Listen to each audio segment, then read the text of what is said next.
Nongeye kubasuhuza kandi mbahaye ikaze kuri iyi channel ya Jose Official TV, aho tugiye kuganira ku muti wongera imbaraga zo gutera akabariro. Abantu benshi baranyandikiye muri comment babinsaba bambwira ngo nzabakorere iki kiganiro, niyo mpamvu nje kubereka umuti wongera akabariro, wongera imbaraga zo gutera akabariro ku bagabo ndetse no ku bagore.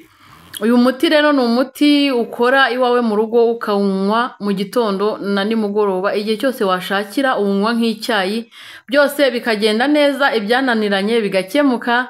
Nimba ari ubwa mbere ubonye iyi channel, ubanze ukore subscribe kugira ngo ubutaha tujye tubana mu yandi mavideo. Dufite rero ibirungo bitandukanye tugiye gukoresha bigera muri 5. Icyambere ni tangawizi, dufite teyi cyangwa romari, dufite indimu, ndakoresha 2 kubera mbona ari dutoya, dufite na black pepper. Black pepper niyo twakwita piripiri manga, ariko ubaye utayifite ushobora gushyiramo kamurari, kagasenda gatoya kitwa kamurari, urakanombesha ifoke ugashyiremo. Tugiye kubanza rero dutunganye ya tangawize yacu. Tangawize murayizi ko yirukana imyanda mu mubiri kandi igatuma amaraso atembera neza. Gusa nimba uzi ko uri umuntu ufite igisebe, ntabwo wemerewe gukoresha tangawizi kuko ituma igisebe kidakira vuba. Niba uri umuntu ufite cyangwa se uri nko kuva cyangwa se uri mu mihango, uzitondeye tangawizi, biba byiza uyinyweye utari muri ibyo bihe. Ikindi kandi nimba uri umuntu wonsa, ugomba kunywa tangawizi nkeya, ntagomba kunywa nyinshi, ntago byemewe. Umuntu utwite ntagomba kunywa tangawizi kuko itera ibise. Hari imiti mbaha, ariko hari n'igihe nkubwira ngo nimba uzi ko ufite ikibazo cyihariye, ntago ugomba guhita ubikoresha direct. Tangawizi yacu rero reka tubanze tuyirape. Turayirapa gutya cyangwa se tuyisekure mu gasekuru cyangwa dukatemo duto duto, biterwa wowe n'uburyo ukoramo ibintu byawe, ariko ngiye mbashaka kwikora cyane. Uyu muti rero ni agacyayi ushobora kunywa igihe cyose uzi ko uri bukore icyo gikorwa mbabwiye. Cyane cyane abantu bubatse, singutumye ngo ujye gukora ibikorwa bitemewe, nimba byemewe cyangwa bitemewe, cyane cyane abantu bubatse. Turabishyira mu isafuriya rero tangawizi na romari, niturangiza dushyiremo ka black pepper cyangwa se dushyiremo agasenda gato ka kamurari, biterwa wowe n'urusenda ufite. Black pepper ni urusenda rw'umukara, habaho nyine abandi bayita piripiri manga mu Rwanda no mu bihugu bindi bidukikije bakunda kwita piripiri manga. Aka karungo ahantu hose kaba gahari, mujye muba mugafite. Hari igihe bagateka mu muceri, wagateka mu bintu byose wumva ushaka, no mu mvange biremewe, ariko ntubiha abana kuko ni urusenda rusanzwe. Ugafata rero itasi y'amazi ugashyiramo muri bya birungo twateguye, ubundi ugashyira ku muriro cyangwa se ugateka nk'uteka icyayi. Murabizi uko bateka icyayi. Hanyuma indimu yacu ngiye kuyikamura ndebe ko ifite amazi ahagije turi buze gukoresha. Mbibutse ko nimba ari ubwa mbere ubonye iyi channel, ukore subscribe kugira ngo ubutaha tujye tubana mu biganiro bitandukanye, kandi ubuke gukanda ku nzogera, ukore like, ukore na comment, kandi nimba ukunze ibiganiro ujye ubyohereza n'inshuti zawe kugira ngo nabo bamenye umuti mwiza. Utiriwe ujya kugura ya miti rero yangiza ubuzima, wakoresha uyu nguyu utiriwe bikugora. Niba uri umuntu ugera mu gikorwa ugakwama, ugomba kujya unywa uyu muti mbere y'isaha, mbere yuko utangira igikorwa. Cyangwa se nimba uzi kuri bukore igikorwa, ugomba kukanywa nk'agacyayi, ariko ukirinda inzoga. Ntabwo ari byiza kubivanga n'inzoga. Iyo nkubwiye imiti, biba byiza iyo utanyweye inzoga. Kunywa iyi miti ukavanga n'inzoga bishobora kukwangiriza umwijima nk'uko nkunze kubivuga. Iyo wanyweye imiti ya kinyarwanda, wirinda kunywa ibintu by'amayoga n'ibiki byose. Umuti wacu rero turawubiza, numara kubira kugira ngo ibirungo bishye, turaza gupfundikiraho gatoya turindire bihore.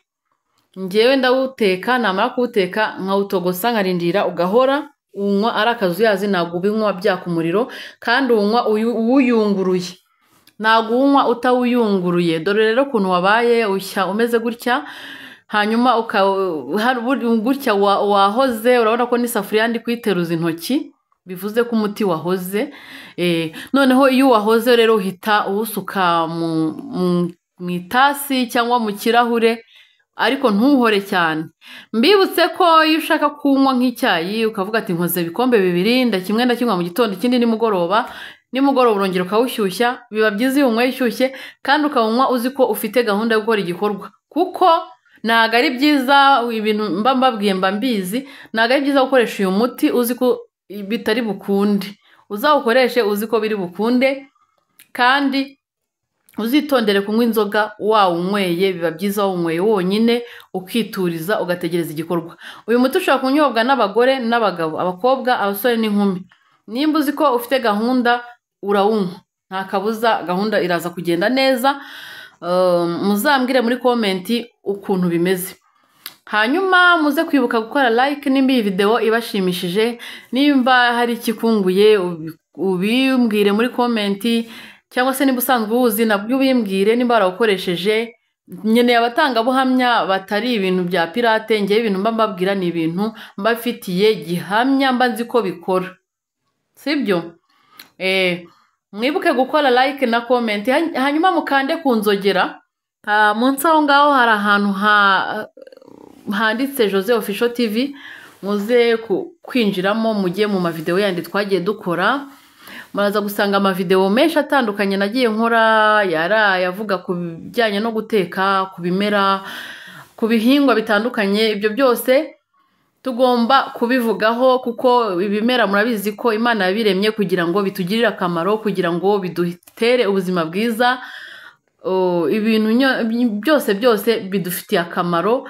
Hari ibimera bifite akamaro, hari ibyo turya tugahaga, hari n'ibyo Imana yaremye ishyiramo imiti kugira ngo bijye bituvura. Mujye mubikoresha, ni ibintu byiza cyane. Aka gacyayi ko ndakagutuye, nimba uri umuntu rwose uzi ko wubatse, aka gacyayi ugomba kujya ukanywa kenshi gashoboka. Hari abantu bambwira ngo se ko turwaye igifu twagakoresha. Nimba uzi ko urwaye igifu, mbere yo gukoresha uyu muti ushobora kuganira na muganga. Nk'uko nabivuze, abadamu batwite mwitonde, ntago mba mbabwiye ngo munywe bene iyi miti, ndetse n'abonsa abana bakiri bato cyane, cyangwa se ufite ibisebe, cyangwa uri umuntu ufite ikindi kibazo gitandukanye. Wabanza ukaganira n'umuganga wawe, ubaye hari indi miti ufata kugira ngo bitangiza bya bintu byawe ufata wandikiwe na muganga.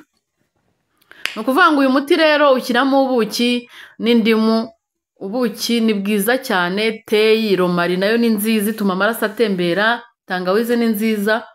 Ibyo bintu uko byivanze n'indimu ubwayo biragenda bikazanira umubiri ibyishimo, bikongera ubudahangarwa bw'umubiri kandi bikongera imbaraga.